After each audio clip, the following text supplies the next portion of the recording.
All right, we're going to start today in section 5.3, and we're going to be looking at inverse functions. As with all of the sections that we've done in this particular class, we're starting with something familiar. It's something that you saw happen maybe a long time ago, but in some algebra class somewhere, and we're starting that way in this section as well. So a function g is the inverse of f if f composed with g of x is equal to x for each x in the domain of g, and g composed with f of x is equal to x for each x in the domain of f. The function g is thus denoted f inverse of x, which is read, as I did, f inverse of x. So it's got the little -1 kind of looking exponent. And we'll do an example so you can remember what that composite notation actually looks like when you flesh it out. But the idea is that you're taking one equation and you're substituting it into the other one. And after the substitution, you end up with x. And you should be able to do it in either order, okay? And if you're able to do it in either order, you end up with x both times, then they are inverses of one another. Now we'll draw a graph of that as well. So if you have your calculator with you, go ahead and grab that out because we'll need that shortly. I'll grab mine. Okay, so the example we're going to do is a real simple one because there's no need really for this to get too complicated for us to remember how this works.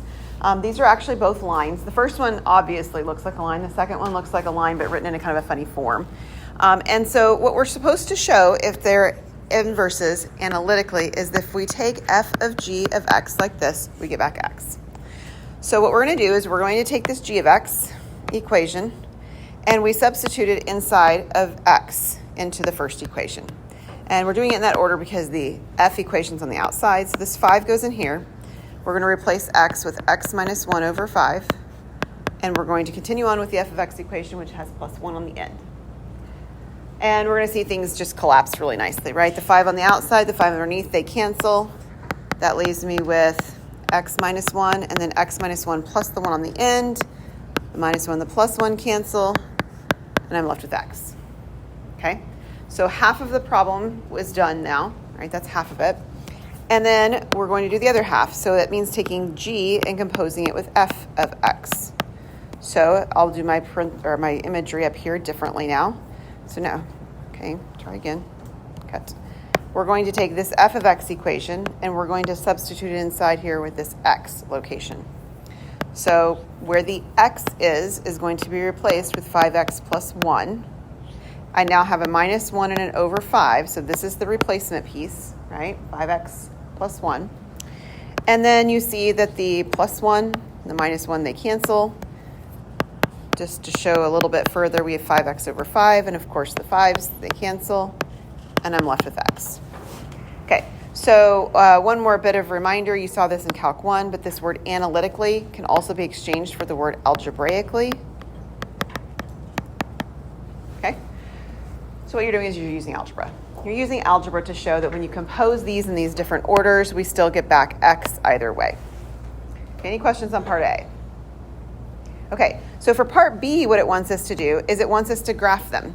So just take your calculator and I want you to put in the y1, the first equation, and y2 the second.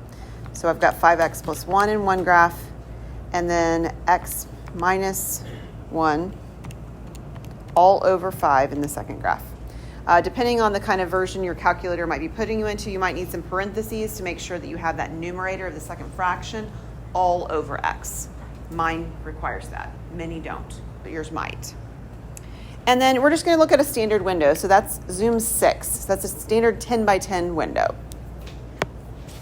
And the graph I'm getting looks like a bunch of lines, which it should. I mean, these are lines, so that makes sense. So I'll draw one of them in red. This is my f of x function. So that's f of x. And then I'll draw the other one in the blue. And so that's actually this one right here.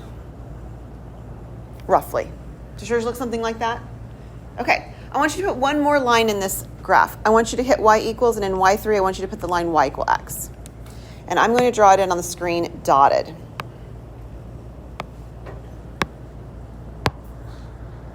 So the line y equal x looks, again, something like that. So in order for things to be graphically verified, and this is our visual interpretation, right? This isn't as convincing of an argument as the last one. But in order to verify this graphically, what we're saying is, and I'll use the colors I've chosen, that the red graph and the blue graph are reflections of one another over that dotted line. Another way to think about this, because you're working on paper, most of you, and I'm not, is if you folded your paper along the dotted line, the blue and the red would be the exact same line.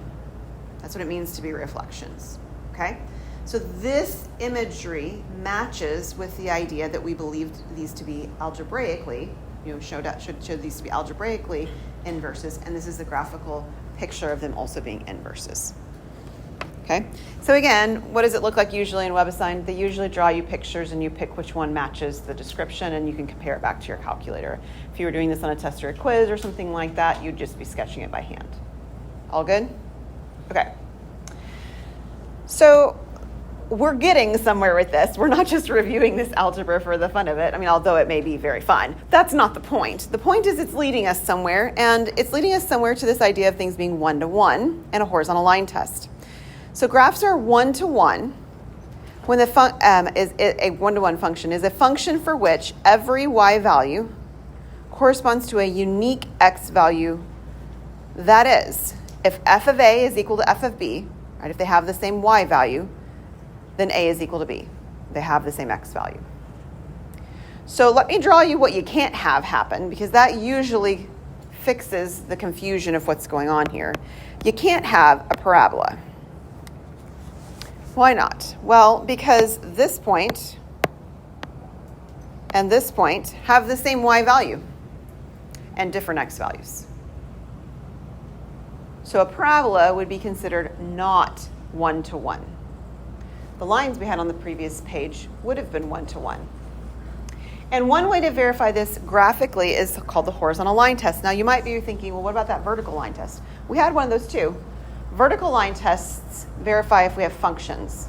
You draw the line straight up and down. As long as it doesn't cross twice, you've got a function. Horizontal line tests do the exact same thing. They go horizontally, but they verify if it's one-to-one. And you can see if I drew a horizontal line through here, right, give or take something like that, it fails a horizontal line test because at many points, including the red ones I drew, I've got two x values for that given y value.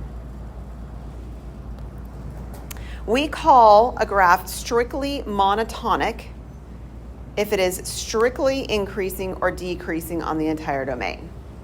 The word strictly just means always. So it's always increasing or it's always decreasing.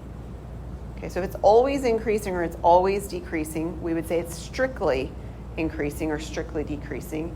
And more broadly, that's a category of being strictly monotonic, which just means it could be doing either thing. So how do we know if an inverse exists? And then how do we find one? Okay, so again, we still haven't moved outside of the algebra component yet. We're getting there.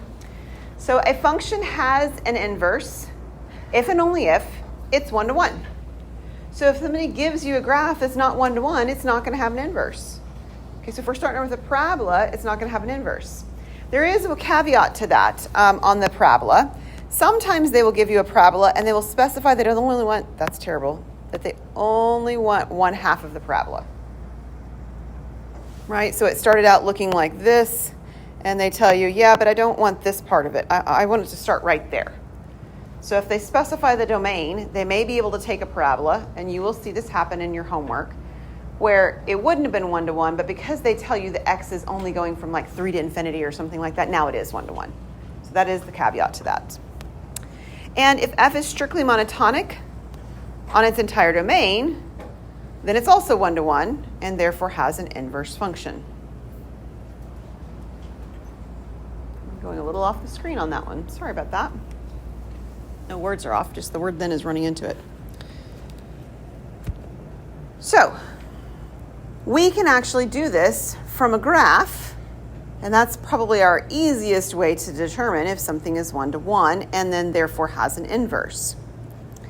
So we're going to take the equation f of x equals 5x square root of 1 minus x.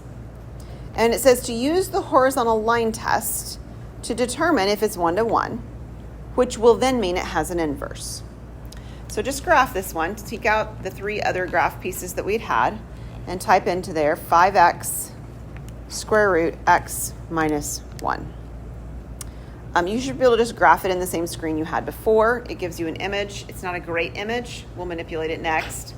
I'm usually a fan of graphing and seeing if I'm okay before I start manipulating things, and then manipulate if we need to. So right now, it's a funny looking graph. I'll sketch what mine is, and you can check and see if yours matches up with mine. My graph right now looks something like this.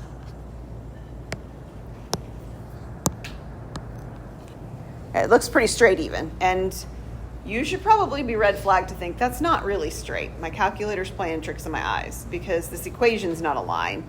But this is what it looks like right now. So this is not a great graph. We're going to manipulate it a little bit.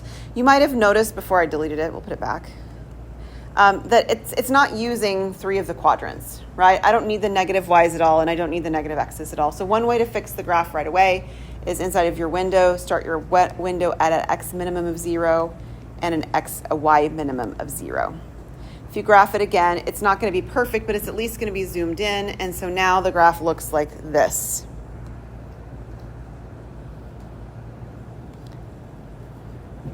I can't do it, but bigger, right? It's made this larger. Does yours look like that now? Still looks like a line. Right, well, the reason that's happening again is because we're not going up quite far enough, and we're not going to the right. We're going to the right farther than we need to, okay? So what we're going to do next is we're going to take an option that's in the zoom window that's really nice. If you click on zoom and look down for option number 0, it says zoom fit.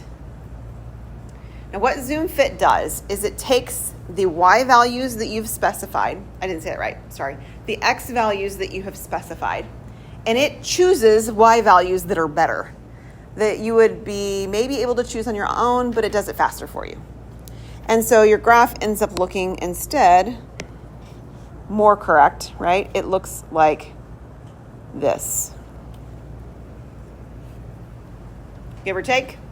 It kind of looks like half of a parabola, the basic shape of it. It's a little bit flatter than a parabola would be, not quite as curved, but this is the idea. Okay, so this is the sketch. I mention it mostly because if you were to have used the graph that we had earlier on that we drew and looked for something in WebAssign that's going to match up to that, it won't match up. It's not going to look like that because they're going to put it in a window that's going to make sense. So we need to be able to manipulate it into a window that makes sense as well. Okay. Now, if I use horizontal lines and I cut through this graph with a bunch of horizontal lines, is it 1-to-1? These are supposed to be horizontal, so forgive the fact that they're not perfect. Yeah, horizontal line test means, is it going to cross more than once? If it crosses more than once, it fails the horizontal line test. If it's crossing only once, or even it can cross none at all, like it's fine that part of this graph has no crossing, that's not a problem, then this means it passes the horizontal line test. So this is 1-to-1. And we could also write down if you'd like, therefore it has an inverse. Now, finding that inverse may not be the simplest thing to do. It's still not too bad. We're still inside of an algebra topic. So if you take a look over here, this is how we find an inverse. We've already done step 1, right? You know how to determine if it's 1-to-1. Basically, you graph it and check for the horizontal line test. The second step is that you let f of x equal to y. Sometimes people merge steps 2 and 3 together. And then step 3 is you switch the x's and the y's. So everywhere you had an x, it's going to have a y. Everywhere you have a y, it's going to have an x. You solve for the new y, right? It's new because it's changed from what it was before. After you've solved for y, you will replace the notation of y with the notation of f inverse and define the domain. So sometimes you have to actually define that the domain is now limited in some way. And then you're going to visually verify the answer, algebraically verify the answer, check your work to verify the answer. You're just wanting to make sure you did the right stuff. Okay? So, if you took college algebra here, we do this in our college algebra course. It's about midway through. And we do it around the same time we talk about exponential functions and logarithmic functions, which is where we're talking about it here as well. There's a reason for that. It's because the exponentials and logs are inverses of each other. They show up that way. So we're going to find an inverse, but we're not going to do it for the function we just did. We're going to do it for a different one. We probably should. I should probably change my notes, but, I didn't. So here's our function. f of x equals x cubed minus 1. Please check first that this is 1-to-1. It does not have to be. And if it's not 1-to-1, it's real quick. You simply say not 1-to-1, doesn't have an inverse. If you start finding it when it doesn't have one, you're going to find something, but you're not going to find something that's an inverse. Okay? So check. We're looking at x cubed minus 1. And you probably want your window to go back to the way it was before. The way you can do that is by hitting zoom 6. So zoom 6 or zoom standard puts it back to the negative 10 to 10 window. And if we check this, which I will, draw the picture, your graph should look something like this.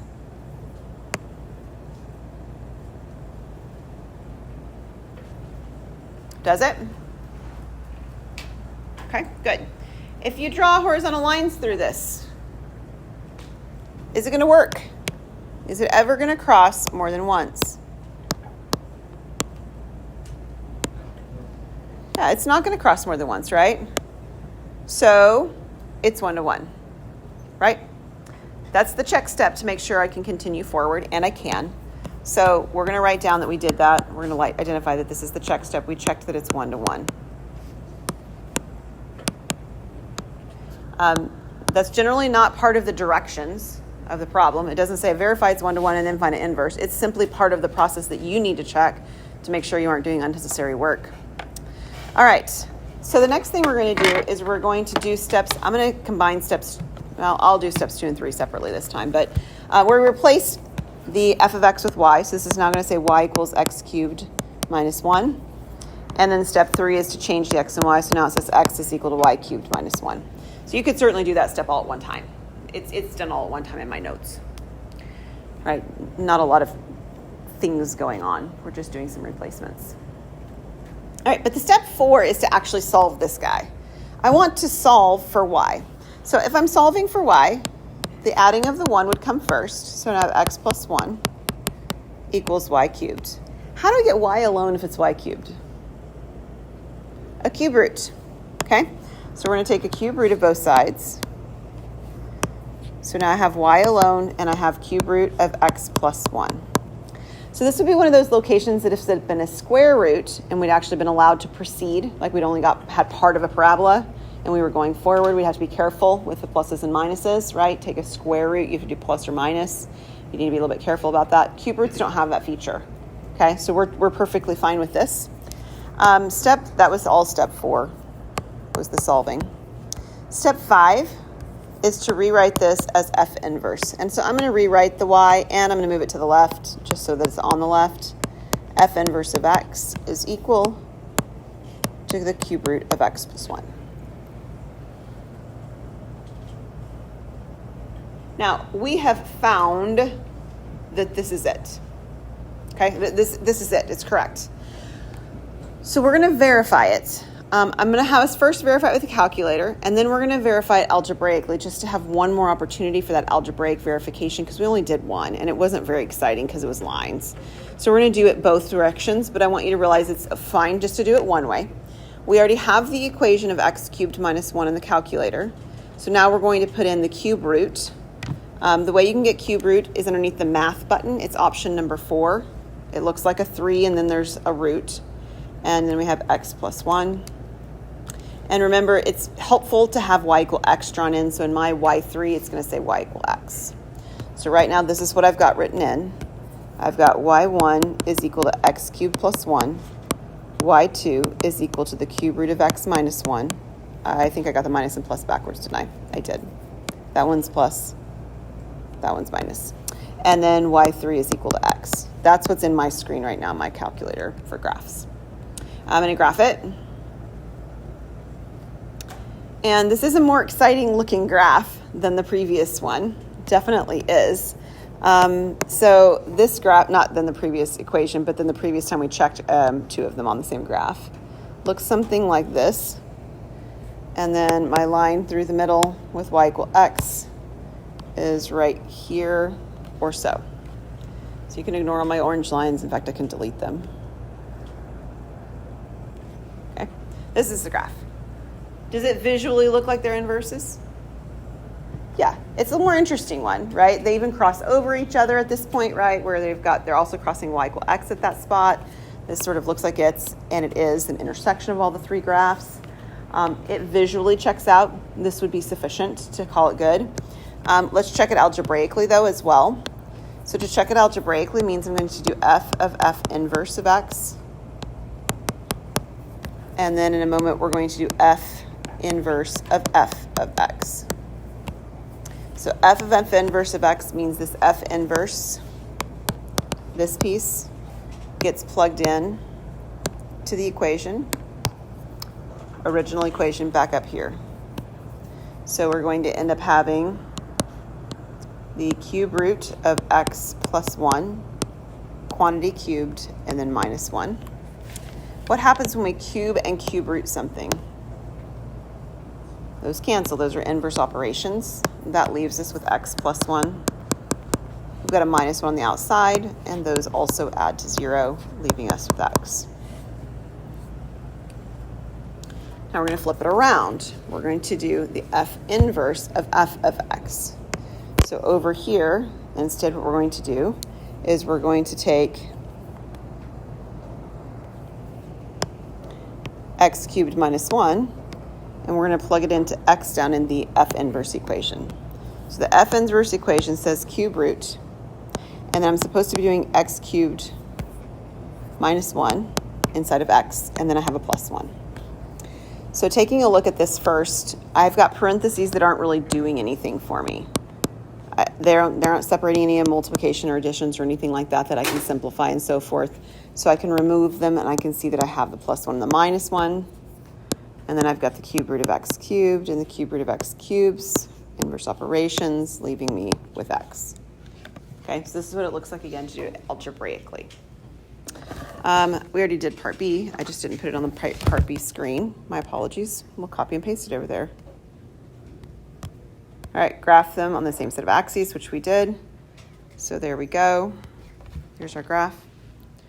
And it says on part C that we're going to describe the relationship of the graphs. Okay, so I'm going to paste this graph over here again so that we can see it. I can see it on the screen since you've got yours in your paper. But describing the relationship of the graphs. So what might you say is the relationship between the graphs of f and f inverse? Yeah, over. Yeah. So f and f inverse are reflections of one another. You could say over or across the line y equal x. The verbs don't have to all match, so the language doesn't have to be perfect, but the idea is going to be the same from each of your thoughts. It's going to look like this. We've got this reflection going on. There was a place somewhere along the way where we kind of skipped a little bit. It was the domain and the range. We skipped it because it's not very interesting, but we are asked for it specifically on this problem. It says to state the domain and range. So I'm going to paste this again, and I'm going to remind you which graph is which. I'll change the colors of them to be clear. So the red one that I drew before is the original f of x graph, and this one is f inverse. Okay, so domain and range are x's and y's. If we're looking at the domain for f of x, and you can look at it from the perspective of the equation, or you can look at it from this perspective of the graph. I'll talk about both. Let me put my inverse in here so we can talk about it in a second. Yeah, that's right? Yeah. Okay. So if we're looking from the original graph, let's talk graph first. And I'm looking for the domain. It means the x values. And you can think about it as like walking along the x-axis. As I'm walking along the x-axis, I'm looking up and down, and I'm asking, where do I see values? And the truth of the matter is I'm seeing values the entire span of the x-axis. There's never a location that I could go. It's really tight there in the middle, but eventually it expands out, right? There's never a place I can go that I don't see x values. So we would say that our domain is negative infinity to infinity. And then we do the same thing with the y-axis for the range. This is for f of x, by the way. So on our f of x graph, with the range, we're climbing the y-axis. Okay, instead of walking along x, we're climbing y. So we sort of start down very far, and you're climbing up it like a ladder. Okay, and as you climb up like a ladder, you're looking left and right. And as you look left and right, you see x values and y values. You see the graph the entire way. There is never a location on the graph where you can look left or right and don't see part of the graph, right, as you climb up the y-axis. So the range is also negative infinity to infinity. Now let's talk about it from the equation standpoint. The equation itself, x cubed minus 1. Domain's the most straightforward one to find from the equation. The domain asks, are there any x values that I can't put in? And the answer is no.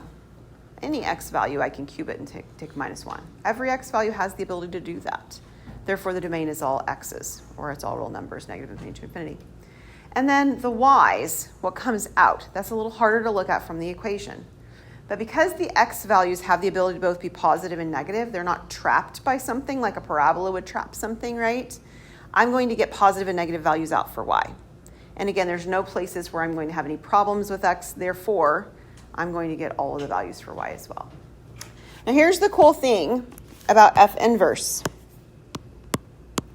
F inverse of x, domain and range.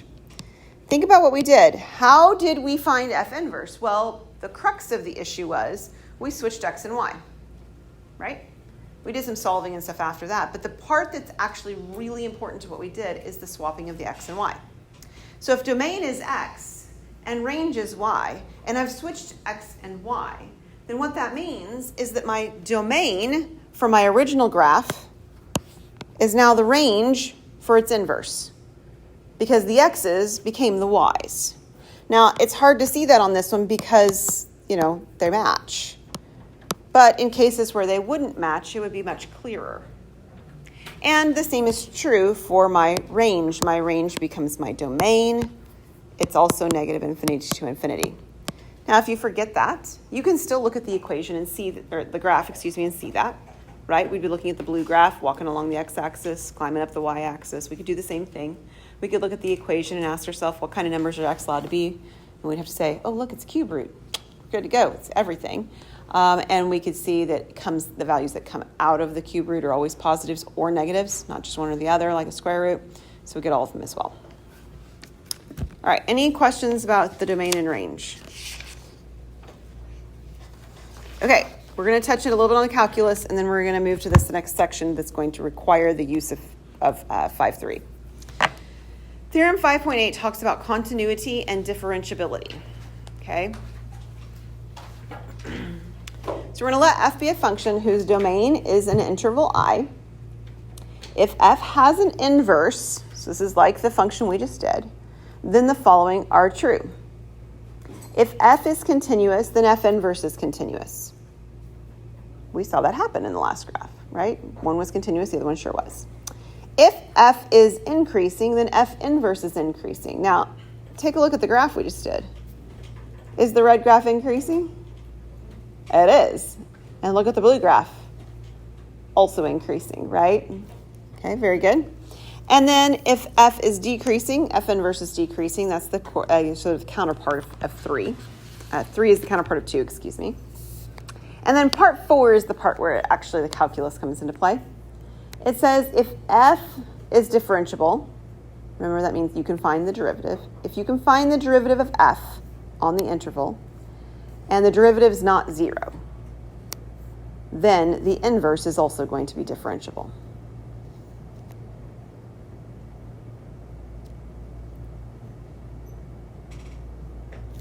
Now, these two right here have a name. If it is increasing everywhere or decreasing everywhere, we called that monotonic. That's what we gave it a name for. It's a broad statement that encompasses both. So what this says is that if the graph is monotonic, it's going to have an inverse. Okay, I don't think I said that right.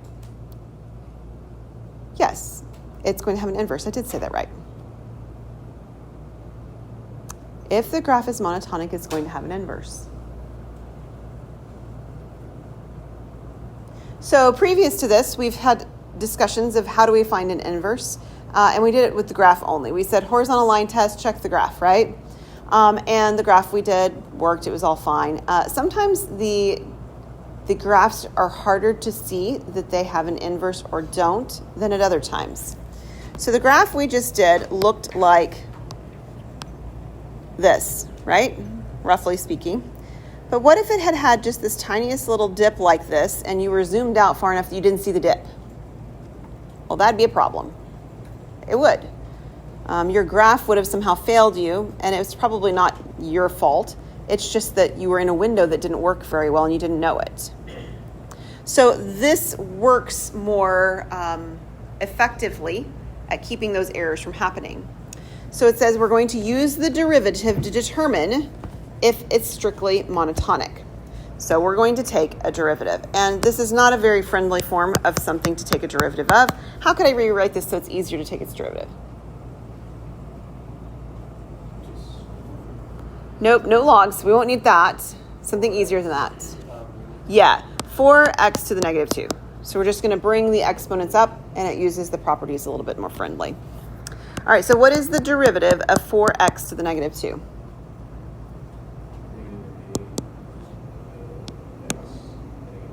Yeah, negative 8x to negative 3. Perfect. And if we take that and we sort of put it back in the form, did I write something wrong? No. Okay. Yes, and then put it down. You got it.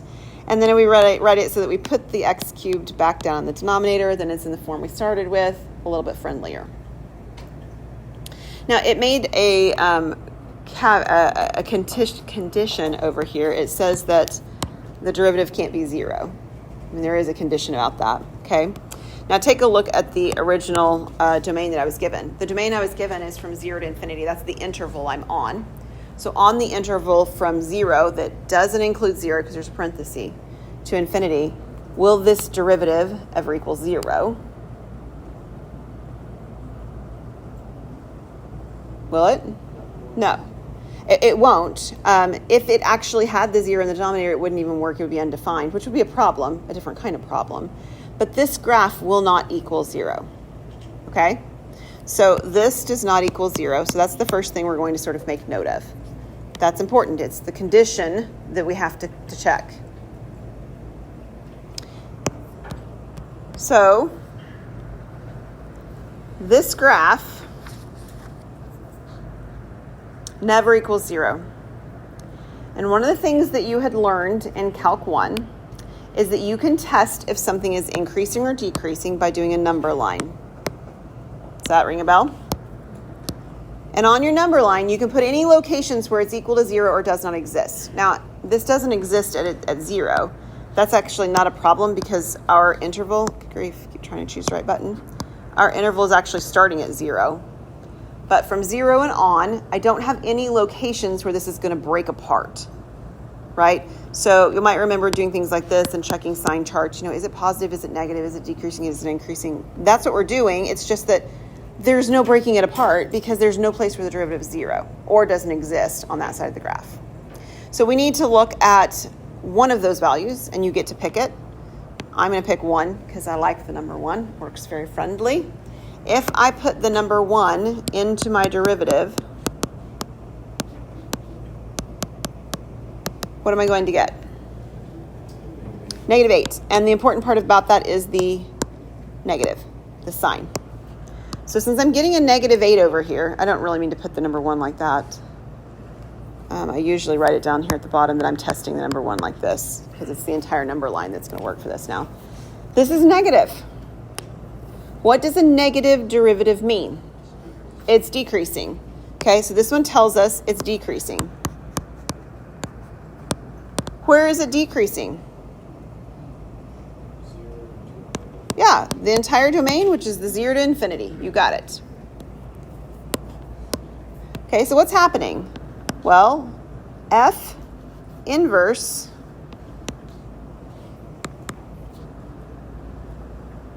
f, let's say f. I want to say it that way. I was about to write something different. I want to say f the way that the theorem is worded. F is strictly decreasing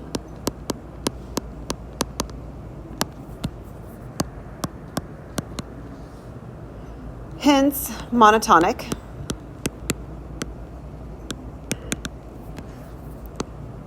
On the domain 0 to infinity. Therefore, f has an inverse on its domain. Now, it probably wouldn't be a bad idea to check the graph and just verify that that makes sense. So if you put the equation in the graph, so we're putting in 4 over x squared. In our standard window, the graph looks something like this.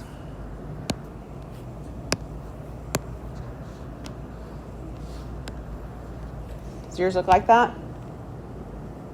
Like that's what the graph, like my calculator tells me, but not all of that's the graph I'm supposed to be considering. Because if I looked at this graph and I drew horizontal lines, it's not 1-to-1. So why is it okay that I can say that it is 1-to-1 when this is my graph? Yeah, it told us my interval is supposed to be from 0 to infinity, right? In other words, while this other part of the graph exists, it's not the part of the graph that we're considering. We're only considering the part on the right-hand side. So it is 1-to-1, right? It is 1-to-1. It will have an inverse. Horizontal line test confirms what this theorem actually told us already. Okay, notice on the bottom of this piece of paper, if you did not print this off, this is really important. You need to write this in, flag it, red flag it, something. There's written work for 5.3. Okay? I don't think WebAssign does a very good job of making you test some things. I'm going to have an inverse or that the inverse works. It just doesn't do that because it's algebra manipulation. Okay? So the problems that you're going to do for the written homework, and this will be due on Tuesday, is you're going to do problems in this is in 1.3, sorry, not 5.3. We're going to do problem number 6, 9, 12. Does this look like what's on your paper? Okay, good. 6, 9, 12, 33, 34, and 37. And I will collect those on Tuesday. Okay? There's still a WebAssign version for this too. There is some things in this that WebAssign works just fine for, but there's some that it just doesn't work very well for. So we're going to have a written assignment to sort of complement that.